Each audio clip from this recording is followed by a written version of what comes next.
Hey, welcome back. This is one of those videos where actually everything went right. I don't believe it, but I like to try to make 10-minute videos, and I ran a little short on footage, so I padded the end of it with a little bit of extra stuff related to the Fastback. So I hope you guys enjoy. Thanks for watching. Welcome back to DuckmanCycles VW Garage. I'm your host, the Duckman. We're back today with my 1968 Volkswagen Fastback, also known as Ruby. And no, I didn't name her. That was actually named by the previous owner. It's a name I don't usually mention a whole much on YouTube, but yeah, her name is actually Ruby. I think we're going to stick with it. Ruby had a problem with the speedometer. It's discovered sometime recently. When I'm driving, the speedometer doesn't do anything. It just sits, and it had been working a short time previous. So what I'm going to do is I'm going to look into it, and this is the beginning of my more techie and less talky videos.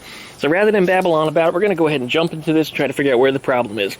Now, typically the problem would exist somewhere in the speedometer cable, the part that attaches the speedometer to the wheel. And if the cable's broken, which is usually what the situation is, they usually, in my experience, have broken off at the bottom. Right where it attaches to the wheel, somewhere in there, it'll wear through and it'll just snap off. And there's also a possibility it could have come up and disconnected itself from the back of the speedometer. That's not something that usually happens. It can happen, but doesn't usually happen. Typically the problem exists down here, so we're going to pop off the hubcap and have a look under there first. But before we even get that far, please like, comment, and subscribe.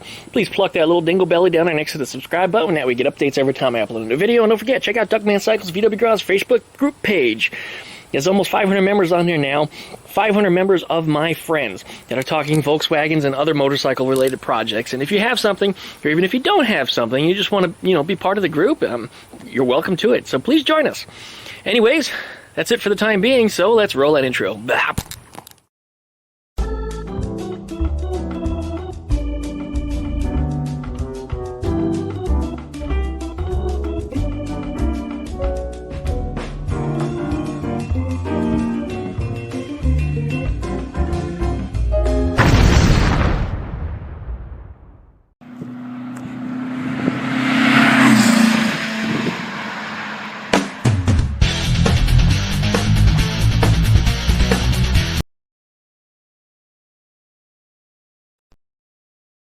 Okay, we're back.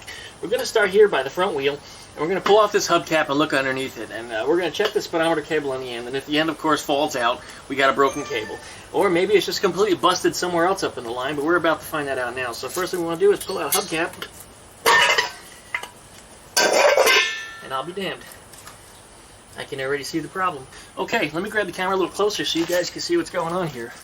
Looking here at the bearing cover where that speedometer cable is supposed to pass through, I actually saw immediately where the problem lies.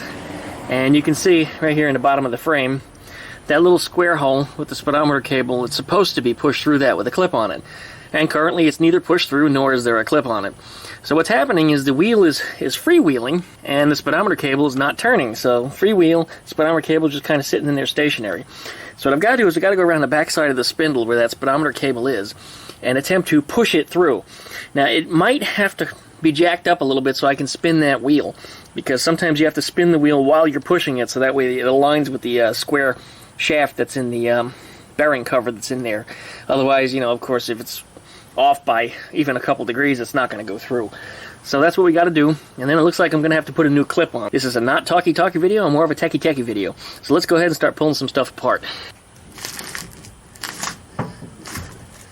Let's see if I can get in there from the back side and push the speedometer cable back in.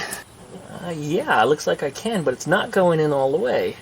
I may have to pop off the bearing cover here, pop it out, grab a pair of needle nose pliers and pull out the speedometer cable a little further, and then put the cover back on, because it's not quite pushing in to where it needs to be. You know what, it feels like there's way too much slack in this speedometer cable back here also. Maybe I should look up underneath the dashboard. It's a possibility something may have come up undone up under there. This here is a replacement speedometer cable. I see the part number starts at a 113. Typically anything that starts with a 1 is a Type 1, so this is for a Beetle probably. I don't know if it's the same as a Type 3. I'm going to have to check the part number and see if it converts. But there's the tip that comes through that bearing cap, and you see that little machined groove that's around it. That's where the clip is supposed to ride. And that square shaft that you see there is actually supposed to sit in that bearing cap, in that broached hole. And that's what drives it, of course. Now I'm going to get under here with my needle nose, which I had in my hand a second ago, and start pulling on this thing and see if I can pull it out of there. If it comes completely through, well, then the cable's screwed. Okay, looking at this wiring nightmare up under the dashboard here, and this is typical of most old classic Volkswagens, is the speedometer cable, which is this guy right here. And pulling on it, no, it's not pulling out of the gauge, it appears to be tight. It just seems like there's naturally a lot of slack underneath the car. It might even be the wrong speedometer cable. It might be from a different vehicle. Well, anyway, that looks good, so let's go back under the front and see if we can try to pull whatever slack out of it we can and pull it through that bearing cover. Well, by the time I got back up front here, just from pulling on that cable underneath the dashboard, you can see the little nipple is sticking out of that bearing cover. That's actually what we're supposed to be seeing. That is correct. It came back through all by itself. So what I'm going to do real quickly here is I'm going to put another clip on it. And I don't know that I have the proper circlip that goes on there. I was just at the hardware store earlier and they actually do sell that little clip. But you can also use a piece of mechanics wire or baling wire on there. And you know what else works? Is a master link clip for a small bicycle. You can actually clip that over it too. That will work too just the same.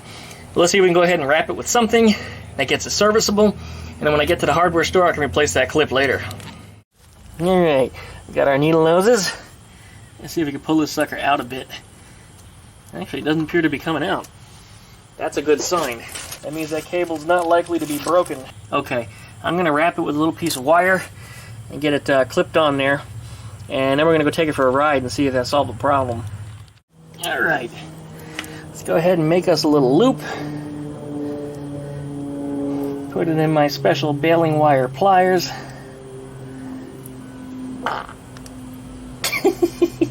You didn't hear that. Okay. That should get it. Yep, it's locked in there. Cut off the excess. Okay. And that's a good, I could say permanent repair. That actually will cover it and take care of it. Until I do find a clip, I'm going to leave it temporarily. But that should get the speedometer going on there. So let's go ahead and take this car for a ride and see if that made all the difference in the world. And it certainly might have. The repair might have been as simple as that. That would be awesome. It means I barely got dirty today.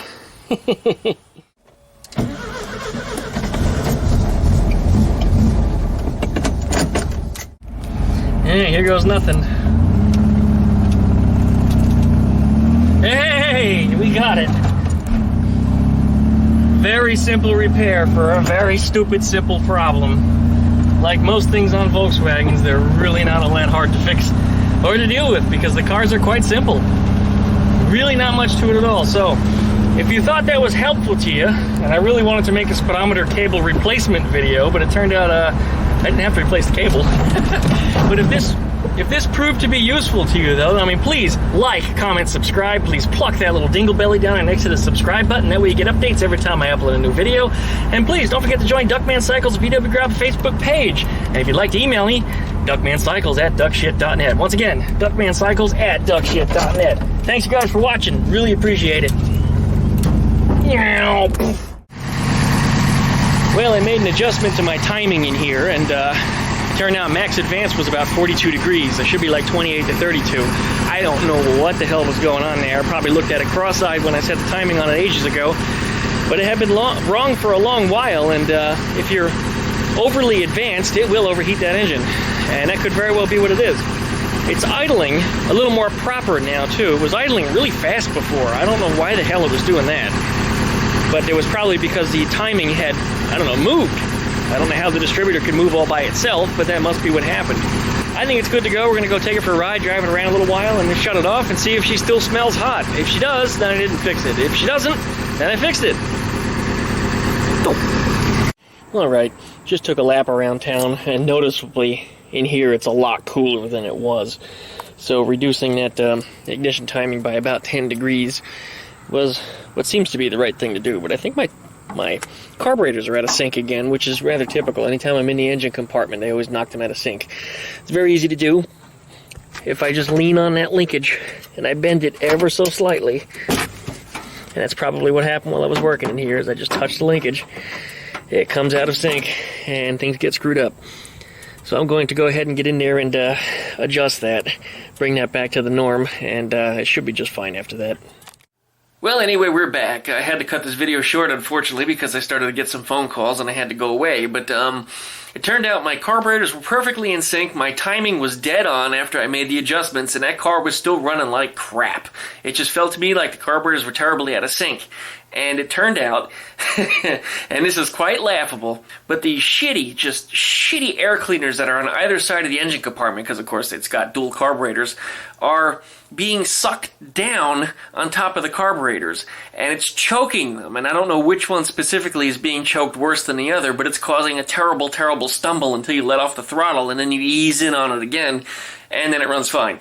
So anyway, I just decided to run it without the air cleaners going up and down the street, and it was fine! Just fine! Put the air cleaners back on, runs like shit. So I gotta get some new air cleaners for it, but if that's the least of my issues, I'm not having a concern over that. I'll get some custom air cleaners and probably change out the throttle linkage too while I'm at it, so I'm gonna have to make some phone calls tomorrow and order some parts. But anyways, you guys, thanks for watching, really appreciate it. See you next time. Ooh.